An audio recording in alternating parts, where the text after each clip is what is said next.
ஆவின் பால் கொள்முதல் வந்து குறைக்கப்பட்டுள்ளது. தமிழ்நாட்டில் வந்து பார்த்தீங்கன்னா குறைக்கப்பட்டது. இதனால் வந்து வாடிக்கையெல்லாம் நிறைய பாதிக்கப்படுங்க. இதை பற்றி உங்களுடைய கருத்து இல்லை? நானும் பார்த்தேன் அந்த செய்தி.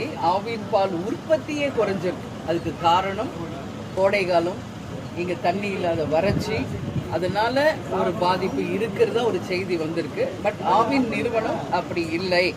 நிச்சயமாக எப்பொழுதும் வழங்குவது போல் பயனாளிகளுக்கு நாங்கள் ஆவின் பாலை நாங்கள் டிஸ்ட்ரிபியூட் பண்ணுவோம் தான் அவங்க சொல்லியிருக்காங்க.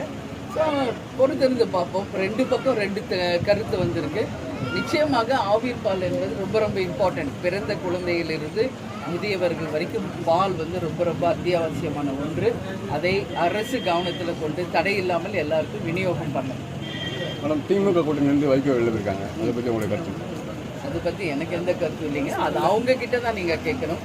என்கிட்ட நீங்கள் கேட்குற கேள்வி என் தொகுதியை பற்றி, மக்கள் பிரச்சனையை, தமிழ்நாட்டில் மக்களுக்கு நம்ம என்ன செய்யணும், இது போன்று நீங்கள் கேட்கணும் அப்படின்னு நான் எப்போவுமே கேட்டுக்கிட்டு இருக்கேன். மற்ற ஒருத்தருடைய கட்சியை பற்றியோ ஒரு தனிநபர் விமர்சனமோ நான் எப்பயுமே பதில் தர்றது கிடையாது. அதனால் மக்களோட என்ன தேவையோ அதை பற்றி நம்ம பேசுவோம். அதுவே நிறைய இருக்குங்க. சரி, கருகலைப்புங்கிறது வந்து அதிகமாக இருந்துருக்கு. வேப்பூர் சுற்றுவட்டார பகுதியில் வந்து கருகலைப்புங்கிறது அதிகமாக இருந்துருக்கு. கருகலைப்பு அதிகமாக இந்த பகுதி தான் அடிக்கும். 2 பேர் இறந்துருக்கு. இல்லை, அது நான் ஒரு விஷயம் சொல்கிறேங்க. மக்களுக்கு விழிப்புணர்வு வரணுங்க. நான் இன்றைக்கி நேரத்தில் 2006 விருதாச்சலம் தொகுதியை நான் பார்த்துட்டு இருக்கேன். மக்களுக்கும் விழிப்புணர்வு வர வேண்டும். அரசும் இணைந்து செஞ்சால் தான் இங்கே எல்லா ஒரு பணியுமே கரெக்டாக இருக்கும். இப்போ கூட என்கிட்ட மனு கொடுக்குறவங்கலாம் என்ன சொல்கிறாங்க, ரோட்டெல்லாம் குப்பை கொட்டுறாங்க. இப்போ கூட இந்த ஹாஸ்பிட்டலை சுற்றி வந்து ஒரு சமுதாயம் கூட இருக்குது, காம்பவுண்டில் சாணி ஈனி எல்லாம் கொட்டுறாங்க. ஒரு சுகாதாரம் இல்லை. கொட்டுறது யார்? மக்கள். அதை வந்து நான் என்ன சொல்கிறேன், இது வந்து எப்படி தண்டவாளத்துக்கு 2 இருக்கோ, தண்டவாளம் ஒரு ரயில்வே ட்ராக் கரெக்டாக இருந்தால் தான் ட்ரெயின் போகும். அந்த மாதிரி 2 தண்டவாளம் மாதிரி ஒரு பக்கம் அரசு, ஒரு பக்கம் மக்கள் இணைந்து வேலை செஞ்சால் தான் இங்கே இருக்கிற எல்லா பிரச்சனைக்குமே நம்ம தீர்வு கொண்டு வர முடியும். ஒரு பக்கம் கருத்தொலைப்பு நடந்துக்கிட்டே இருக்குது. நிறைய பேருக்கு குழந்தை இல்லை. அதுவும் பார்த்தா இங்கே பாப்புலேஷன் எப்பயுமே அதிகம். நான் விருதாச்சலத்தில் பார்த்துருக்கேன். 3 குழந்தை, 5 குழந்தை, 6 குழந்தை ஈஸியாக எல்லாரும் வச்சுருக்காங்க. ஸோ இது வந்து ஒரு பேரண்ட்ஸ் அவங்க தான் டிசிஷன் எடுக்கணும். நமக்கு எத்தனை குழந்தை வேணும், நம்மளுடைய வசதிக்கு எவ்வளோ பேர் நம்ம இருந்தால் அவங்கள நல்லபடியாக வளர்க்க முடியும் என்பதை ஒரு பேரண்ட்ஸ், அப்பாவும் அம்மாவும் முடிவெடுக்க வேண்டிய விஷயம். அதே நேரத்தில் அரசு அதிகாரிகளும், இப்போ டாக்டர்ஸ்லாம் இங்கே எவ்வளோ பேர் நான் பார்த்துட்டு தான் வரேன், நல்ல ட்ரீட்மெண்ட் தான் கொடுக்குறாங்க. இப்போ கூட நான் வந்து இதுக்கு முன்னாடி குழந்தை வந்த ஹாஸ்பிட்டலுக்கு போயிட்டு வந்தேன். எல்லாமே இன்றைக்கி ப்ரெக்னென்ட் லேடிஸ்க்கு தான் அங்கே ட்ரீட்மெண்ட் போயிட்டுருக்கு. ஏறக்குறைய ஒரு 50 லேடிஸ்க்கு என்னால் முடிஞ்ச உதவிகளையும் அங்கே கொடுத்துட்டு வந்திருக்கேன். ஸோ இது வந்துங்க 2 பக்கமும் இது சரி செய்யணும். நாட் ஓன்லி கவர்மெண்ட், மக்களும் அது வந்து விழிப்புணர்வோடு அதை யோசிக்கணும். தமிழக முதல்வர் வந்து 3 நாள் வந்து இப்போ மாநாடு நடத்துகிறேன், IAS IPS மாநாடு நடத்துகிறேங்க. அதில் வந்து பெண்கள் பாதுகாப்பு, குற்றத்தடுப்புலாம் நடக்குது. ஆனால் இப்போ பார்த்தீங்கன்னா அவங்களுக்கு வந்து பார்த்தீங்கன்னா தாவேக்கா தான் நிறையா வந்து குட்கா பொருள் கடத்தல், இப்போ பல்லடத்தில் ஒரு 150 கிலோ வந்து குட்கா கடத்தல் இது பண்ணியிருக்காங்க. ஃபுல்லாக வந்து பாலியல் சர்ச்சை, இந்த மாதிரி வந்து போதைப் பொருள்லாம் ஃபுல்லாக அவங்க தான்.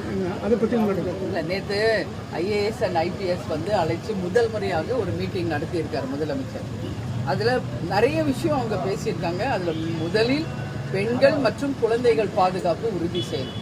அதுக்கு அடுத்தது போதை இல்லா தமிழ்நாட்டை உருவாக்க வேண்டும், லஞ்சம் ஊழல் இல்லாத ஒரு நல்ல ஆட்சி கொண்டு வரணும் என்பதை பற்றிலாம் அவர் பேசியிருக்கார்.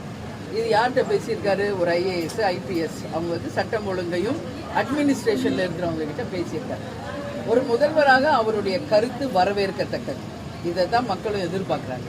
ஆனால் இதை மீறி உண்மையிலேயே அப்படி இங்கே வந்து போதையே இல்லையா, இங்கே சட்டம் ஒழுங்கு சரியாக இருக்கா அப்படின்னு கேள்வி கேட்டால் இது $1 million கொஷன். அதனால நான் என்ன சொல்கிறேன், இப்போ சொன்னது தான், அரசும் சரியாக வேலை செய்யணும், அதற்கு மக்களும் இணைந்து இருந்தால் மட்டும்தான் இதற்கு தீர்வு. இப்போ தொடர்ந்து பாலியல் வன்கொடுமைகள் நடப்பதும், சட்டம் ஒழுங்கு பிரச்சனை வருவதும் தமிழ்நாட்டில் டெய்லி நடந்துருக்கு. ஸோ இதுக்கெல்லாம் கட்டாயம் முதல்வர் வந்து இருபுகரம் கொண்டு அடக்கணும். அதில் மாற்று கருத்து இல்லை. பார்ப்போம். நேற்று மீட்டிங் போட்டிருக்காரு, என்ன நடக்குதுன்னு கொஞ்சம் டைம் கொடுத்து பார்ப்போம். இங்கே வந்து நின்று இருக்கேன். அவ்வளோ மனுக்கள் அதை பற்றி தான் வந்திருக்கு. ஒரு